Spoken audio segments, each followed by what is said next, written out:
परतीच्या पावसाने राज्यात धुमाकूळ घातलाय आणि अशातच मुंबईसह उपनगरात आज आणि उद्या अतिमुसळधार ते अतिवृष्टी सदृश्य पावसाचा अंदाज वर्तवण्यात आलेला आहे। हवामान खात्याने या संपूर्ण परिसरासाठी रेड अलर्ट जारी केलेला आहे। दरम्यान नागरिकांनी अत्यावश्यक काम असेल तरच घराबाहेर पडावं असं आवाहन हवामान खात्याने केलंय। त्याचबरोबर कोकण, मराठवाडा, मध्य महाराष्ट्रात देखील मुसळधारेचा अंदाज वर्तवण्यात आलेला आहे।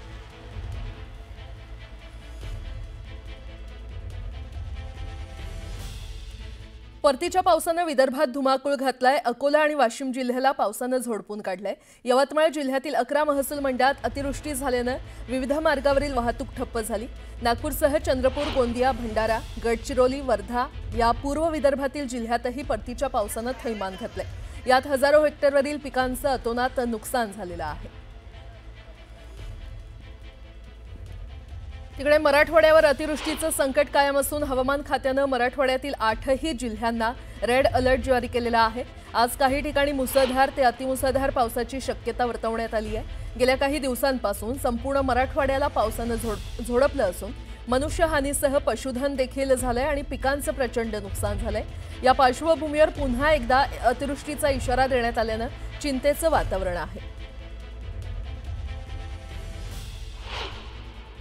तिकडे बीड जिल्ह्यामध्ये सुरू असलेल्या मुसळधार पावसामुळे जिल्ह्यातील 143 मध्यम लघु प्रकल्प 100% भरलेले आहेत। बीड शहराला पाणीपुरवठा करणाऱ्या बिंदुसरा धरणाच्या सांडव्यावरून बिंदुसरा नदीपात्रात पाण्याचा विसर्ग सुरू आहे। बिंदुसरा धरणातून ओसंडून वाहणारं पाणी आणि हिरवळीने दाटलेला बालाघाट डोंगराची ड्रोन दृश्य न्यूज 18 लोकमतवर आपण पाहतोय।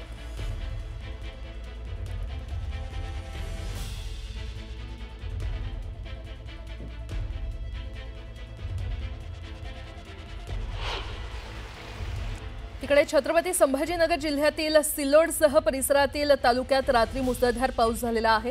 ठिकठिकाणी नदी नाल्यांना पूर आलाय, तर कन्नड तालुक्यामध्ये एक व्यक्ती पुरात वाहून गेल्याची घटना घडलेली आहे। पूर्णा आणि केळणा तसंच अंजना नदीला पूर आलेला आहे। ही काही दृश्य समोर आलेली आहेत।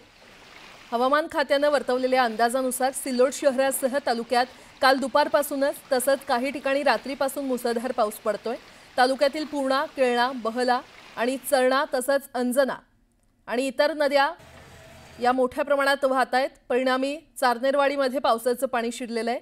तसंच अभई गावातील काही भागात पाणी शिरलंय। आमठाणा गावातील बाजारपट्टा भागातील बहला नदीला पूर आल्याने गावकऱ्यांचा संपर्क तुटलेला आहे। तर बोरगाव, सारवणी परिसरात पूर्णा नदीला पूर आल्याने पुलावरून मोठ्या प्रमाणात पाणी जात असल्याने परिसरातील गावांशी संपर्क तुटलेला आहे।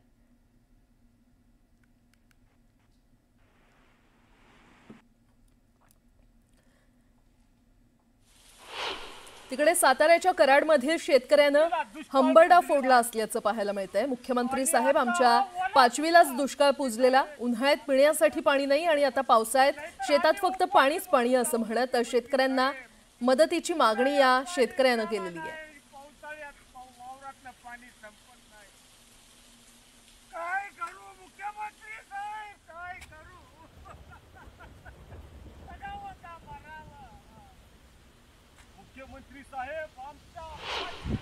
मुख्यमंत्री साहेब आमच्या 5वीला दुष्काळ पुजलेला आहे आणि आता हा ओला दुष्काळ। उन्हाळ्यात बघितलं तर पाणी प्यायला सुद्धा नाही आणि पावसाळ्यात हा ओला दुष्काळ।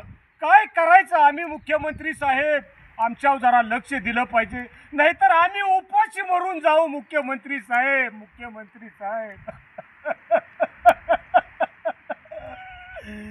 काय करावं मुख्यमंत्री साहेब? आम्ही उन्हाळ्यात पाणी प्यायला नाही, पावसाळ्यात वावरातनं पाणी संपत नाही। आमचं हे सोयाबीन पाण्यात पूर्णपणे वाहून गेलं। काय करायचं? काय करू मुख्यमंत्री साहेब? काय करू? जगावं का मरावं? मुख्यमंत्री साहेब आमच्या 5वीला दुष्काळ पुजलेला आहे आणि आता हा ओला दुष्काळ। उन्हाळ्यात बघितलं तर पाणी प्यायला सुद्धा नाही आणि पावसाळ्यात हा ओला दुष्काळ। काय करायचं आम्ही मुख्यमंत्री साहेब?